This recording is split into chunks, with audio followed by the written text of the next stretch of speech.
Nangambang mag-asawang si Edward at itong si Thea, lalong-lalo na itong si Thea sapagkat ang inakala niya ay nasa maayos na kalagayan sila, subalit hindi na sukat akalain na matagal na palang lumubog ang kanilang negosyo.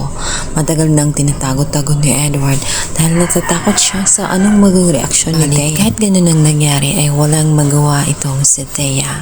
Kailangan nilang tanggapin bilang mag-asawa at wala silang choice kundi bumalik sa poder ng amang Edward. Ayaw man ni Edward, subalit ito na lang ang pinaka-best na choice para matulungan sila sa napakalaking problema sapagkat marami na nga silang pinagkakautangan. Nag-declare na ng bankruptcy ang kanilang negosyo. Kailangan nila ng tulong ni Greg. Napaka-risky ng gagawin ng mag-asawa, subalit ito na lang ang natitirang paraan.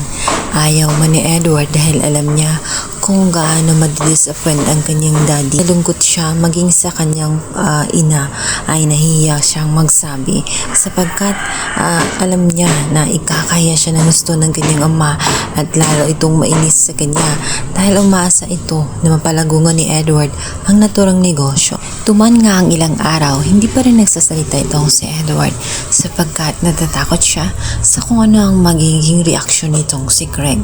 Kaya naman nagpatulong na siya na niya kaya ang kanyang lumalaking problema, lalong-lalo na at maya't maya na nga ay may nananakot sa kanya dahil na rin kung sino-sino na lamang ang kanilang nagkakautangan. Masyado nang lumobo ang mga interest ng kanilang utang, kaya naman natuloy na nagpatulong siya sa kanyang inang si Madam Regina at dito na nga ipinakita ni Edward ang kanyang papel kung saan ito nga ay isang patunay na bankrupt na ang negosyo nila sa Cebu at kaya siya pansamantalang naroon sa pamahay ni Greg. Ngunit instead na tulungan nga agad nga nitong si Greg ay lalo itong na-disappoint. Talagang hindi mapapatunay ni Edward na siya ay karapat-dapat na maging kilalaning anak at karapat-dapat talhin ang apelidong Torrecampo. Ikinakahiya siya ng kanyang ama na siya naging dahilan na sobrang pagkagalit nga nitong si Greg.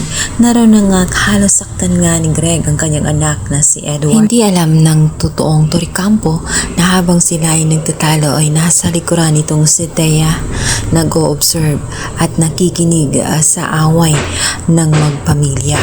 Ngayon ay mas lalong nawala ang tiwala niya kay Edward. Tingin niya ay talagang hindi niya masasandalan ito.